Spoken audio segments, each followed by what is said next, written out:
This week on Americana Outdoors, we're continuing our adventures in the Limpopo province of South Africa.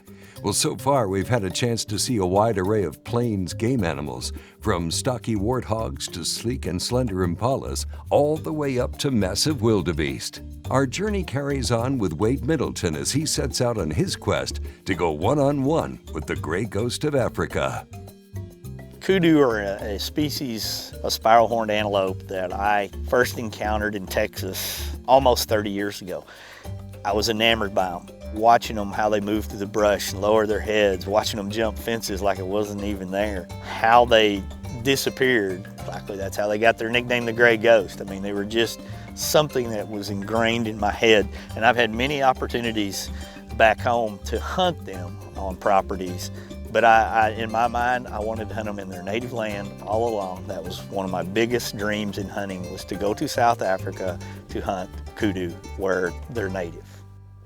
You know, when you go on a hunt like this, you're working with your outfitter, you're working with the lodge, but then once you get on the ground, the relationship with the PH is going to be the key to success and failure. You have to trust what they tell you. You have to understand that. And you know, and I know some of these animals and I know some of their habits and things, but not like they do. I don't know their backyard like they do. This is their office, this is their playground. So when they tell you not to move, you don't move. And trust their patience, trust their decisions. This is hunting. You're not always going to be successful, and trust me, these guys want you to get something more than anybody out there. They're just as excited as you are, and they're going to do everything they possibly can to be able to pull it off. We're jumping right into the action and joining Wade out in the thick of the African bush with our PHs Dale and Carl, who are leading Wade and Steve into an area where they've seen a few kudu in the past. Let's hear Wade's thoughts on the morning thus far. That's a good way to start your morning. You know, we went on a fairly long stalk, saw a young kudu bull. This is hard for filming in a lot of ways because everything's real fast moving.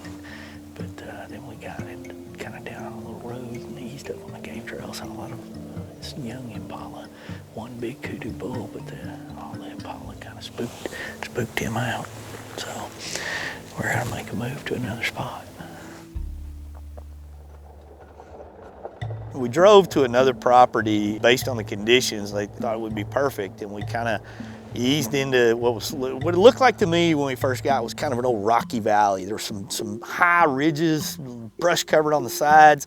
We got out of the vehicle and we kind of started stalking slowly into what little wind there was. We're easing along, and I mean, all of a sudden Dale just freezes and stops. And then Carl, we look back and Carl's over here pointing this direction, and they're like, kudu, kudu, kudu, don't move.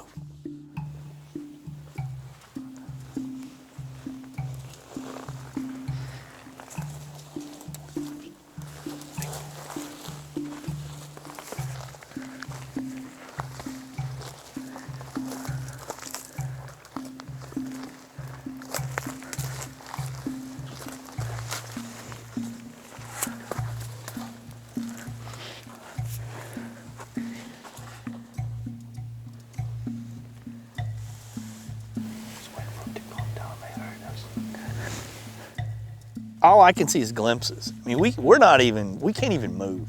We're locked down. And so at this point here, it's all about patience, trusting Dale's judgment not to move.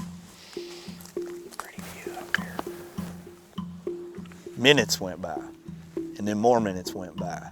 Time just seemed to stand still. The sun's getting higher. We can't move. Dale can see him, and every now and then I see a foot move. And I know it's a kudu because I know what a kudu foot looks like, but that's about all I can see. And when we finally start sliding off to the right and we do the same thing again, we've been sitting, for me, over an hour up here waiting for this kudu to relax, waiting for the others to relax, and waiting for him to make a move to where we can make a move to basically get up, see if we can't get on the sticks.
After patiently waiting for the last hour for this kudu to step into the open, Wade finally has an opportunity to get on the sticks.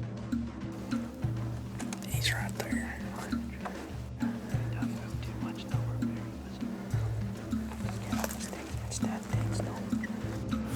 Coming up, does Wade get a chance to take his shot, or will the gray ghost escape? Stay tuned.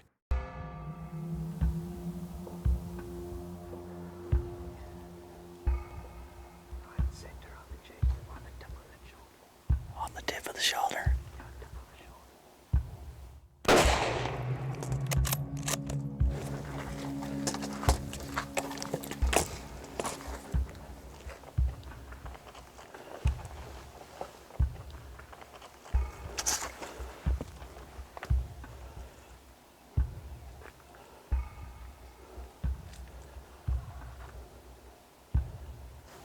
What do you think?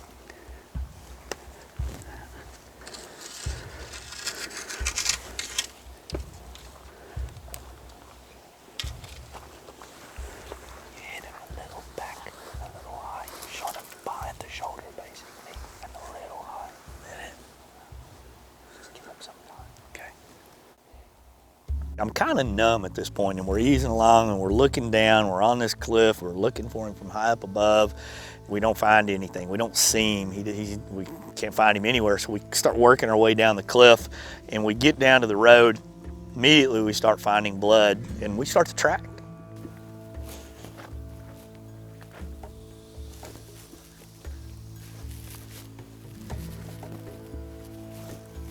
There we go. So this is my first time to see these guys track that you've heard all these legendary efforts about, and they're telling me what's going on. And about 10 minutes into the track, Dale goes, "You're gonna have to shoot him again." This bull's still gonna be up, so you need to be ready at all times. Okay. If he jumps up, just get him down. Okay. Just anywhere you can hit him. This wasn't a lot of open country here. There's a tremendous amount of brush, a lot of thick cover where we were. So, you had to be prepared. Shots were fast. Trying to get them on camera was even harder. So it was a lot of fast-paced action while we were out and about. We probably don't go another 20 yards, and from my right, it becomes this mad scramble of what's going on. Here he comes. The kudu's coming across. He's like, "That's him. If you can shoot him, get a shot." And he clears a piece of brush. Couldn't have been more perfect. I'm not 50 yards away, and that 308 out of that compass, and he was done. I couldn't have been happier. I couldn't have been more excited. It was like a dream was fulfilled. I wanted a kudu for a long time. We just got him. I made a marginal shot, I guess, but these guys tracked him phenomenally. We jumped him and we got him. It's a big bull.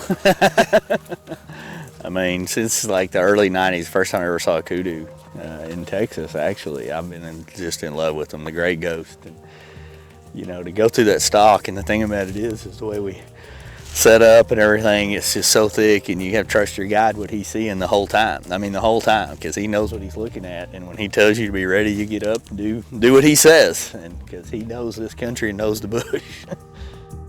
I just love the character. What is he? He's got a bunch. Well, when you look at, when you say there's some of them, he's younger bull, and now we've been fortunate enough to see a couple of different ones now, you can really tell. And you were talking about how the direction of the tip's pointing and the age and everything. It's when you see a small one next to a big one, it doesn't take long to know. No.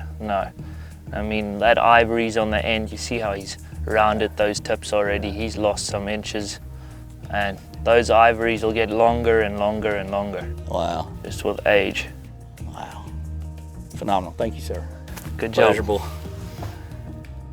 The kudu fulfilled the dream. I mean, I've got a 3/4 shoulder mount coming, a wall pedestal to be on my wall, turned at it. I'm gonna look at it for the rest of my life. The pictures, the time, the numbness, the way it all went down. If I don't ever shoot another animal at that point in South Africa, a dream had been fulfilled, a box had been checked, and Man, it was just phenomenal. And the folks at World Class Fishing and Hunting and Coochie Safaris, and the people I got to share it all with and that were in the field, my PHs, Dale and Carl, and Kevin was filming it, and Steve was there. And it was just the coolest experience of all time. It doesn't get any better. Congratulations, Wade, for harvesting this magnificent animal.